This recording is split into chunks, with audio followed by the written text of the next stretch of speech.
Okay, everybody, what is today? We on Thursday? We're on Thursday. Okay. This is my very first time I've Zoomed before, I have no problem doing that, and I've done a ton of Facebook Lives, but putting Zoom into Facebook Live, I think it's going now. Okay. Welcome to the very first Coffee and Miracles.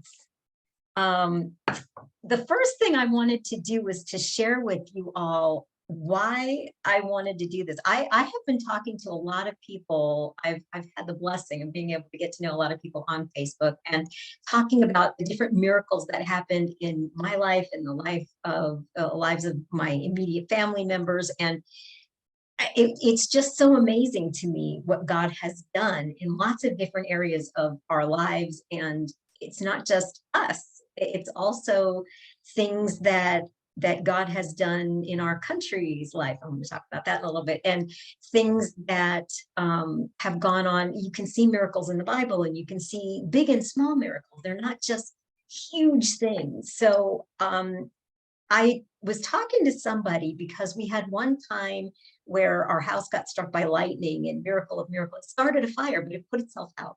So I'll tell that story later on down the line as I go in doing this once a week. But um, that had the anniversary of that date had come up in my Facebook memories. And so I started talking to somebody about this, and I forgot about it. And so I was just kind of sitting there one night, and God put like a lightning bolt in my head about doing a live each week on miracles that have happened, because y'all need to know God does some amazing things.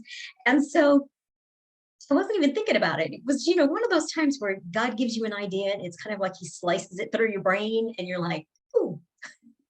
And so that's what happened. And I started talking to people about it, and everybody was like, yeah, you ought to do that. So that's what I'm doing. So coffee and miracles. And the first miracle that I wanted to talk about is kind of because on July 4th just happened. Today's the 6th, but a couple of days ago, our country had a birthday. And I was reading about this not too long ago in anticipation of our country's birthday, and finding that there were some amazing miracles that happened. Because if y'all remember your history, we shouldn't have won. I mean, just it shouldn't have happened. So I have some things that I looked up and found. And first, I found a quote. I don't even know where this is. I just found it on the internet, and it was 2016 from some article. So I don't even know who they were referencing, but here's what it said. It said, in fact, the entire revolution was a play inundated by miracles, unnatural courage, unprecedented faithfulness, angels, and a cause so important that countless millions would eventually be blessed for it. And the more I researched this, and I taught my kids because I homeschooled. And so we delved into this a little bit, but there were some amazing miracles. So here's a few things that I found on the internet. Um, this is from ushistory.org. And this one says that Britain's military was the best in the world at the time, which is the biggest reason. I mean, I knew that, and I think most of us knew that. They were it.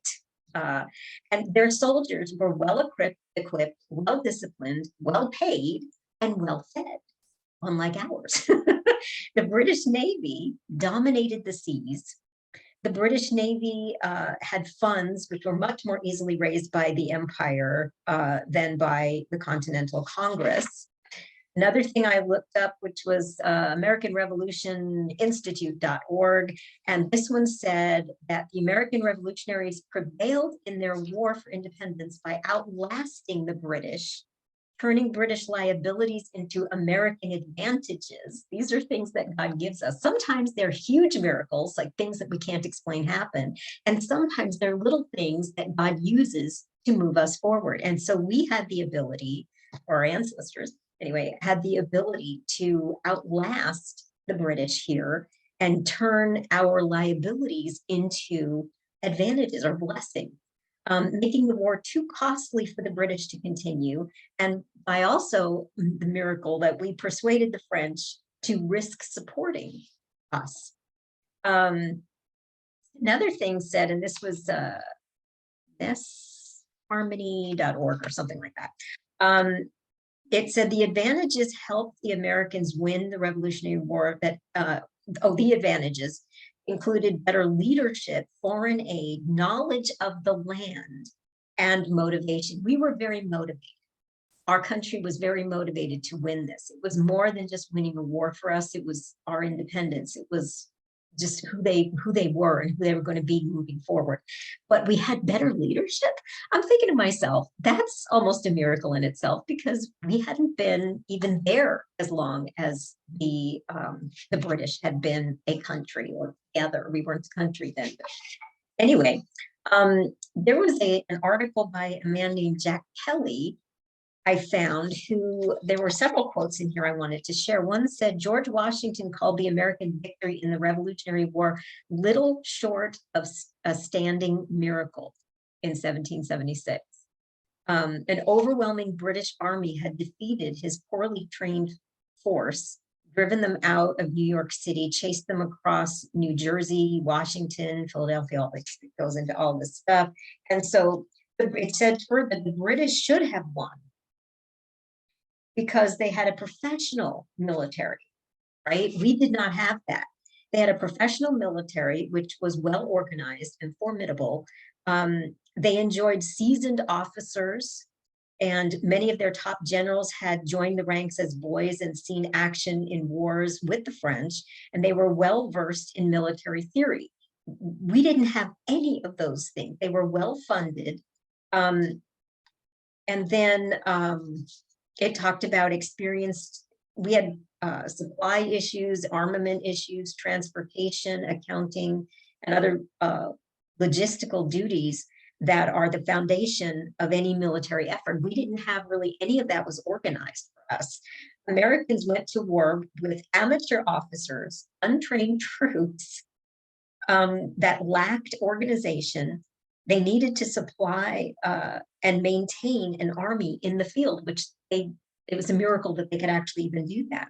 The British Navy, they talked about, almost all of Americans' major cities, from Boston to New York, we were all on that side near the ocean. From Boston to New York to Charleston were all vulnerable because they were right by the sea. Many colonials were determined to stay loyal to the king. That was the other problem that they had, is we were not united against the British.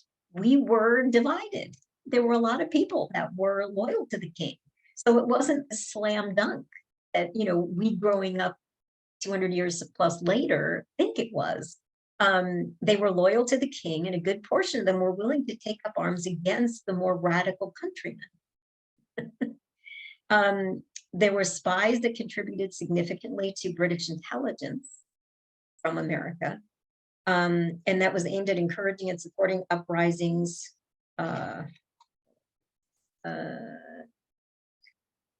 Would sweep the deluded patriots aside and restore order in the colonies. So there were several things going on at the time.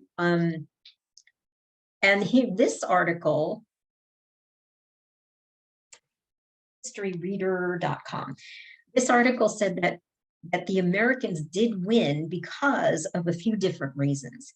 So they actually had an organized militia, not an army, but a militia. And it was the Continental Army that won the battles. The local militiamen performed two immensely valuable services. They secured the home front, responding quickly to any British incursion, and they reinforced the Continentals during crucial battles. They had remarkable courage, and so they prevailed. And number two, they won the support of France, which I talked about earlier. So the French had wealth and guns and troops and ships. We didn't have those. So that was something else. And then, okay, also, they persevered. So it's like, a lot of times we come against something in our own lives that we need to persevere through, because it doesn't, success is not this linear, from the bottom here and it goes all the way up. Like, it's not like that. It's kind of, there's a meme out there like that. So it's kind of like all over the place. And so we persevered because we were committed. And so they continued to fight. And in spite of no pay for these people, rampant disease, inadequate supplies, they kept going. And they said, it says here, George Washington was no military genius, but his faith in the cause and determination to fight and the mutual love he came to share with his officers and men carried him through many dark nights. And I thought that was interesting because Washington was a military man. That's what it says. He was no military genius. Well, maybe he wasn't a genius, but he did have military training. It also attributed a lot of it to ingenuity and audacity. And they said thousands of men gave up their youth, their health, sometimes their lives for independence. That's how committed they were. And I think we learn a lot from this, because that can encourage us as individuals, because we are always facing difficulty in life. Life is not, the way you see it in the movies, well, not even the movies, because there are a lot of movies that show difficulty. There are difficulties in life. Everyone has them.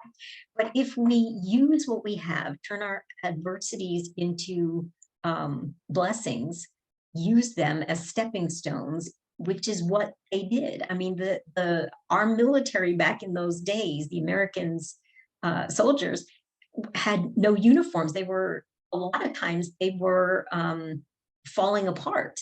I read one article that said that there were people that were housed in these tents because they didn't have enough uniform to be out. I mean, it was that bad. They weren't trained. They didn't have the proper equipment. They didn't have guns that always worked. They didn't have proper clothing, and it was cold. I mean, so you had to persevere. And all of those things are little miracles that God gives us in order to persevere.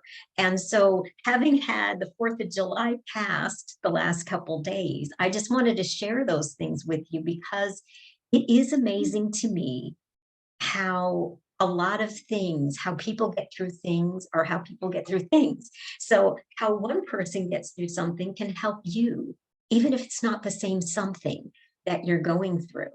So anyway, just food for thought, a little bit to bring you some encouragement and inspiration and coffee while you ponder that, having come off of celebrating our independence here in America, and just wanted to share that with you. I hope this is still recording and I can see it later on. I can't see who's joined me, so whoever has joined me, I guess I'll see that later when I post this officially. But thank you for joining me live. I will be coming back each Thursday sharing a different miracle, and just as encouragement. Every miracle that happens, whether big or small, gives us inspiration and hope for the future, because God does things through miracles big and small. And if you look for them, if you're looking to find them, somehow that brings a light to whatever darkness you may be going through at the time. So wanted to share those with you. Oh, I think I see Joyce. Hey, Joyce, thanks for joining me live. And I'll be back next week with another miracle.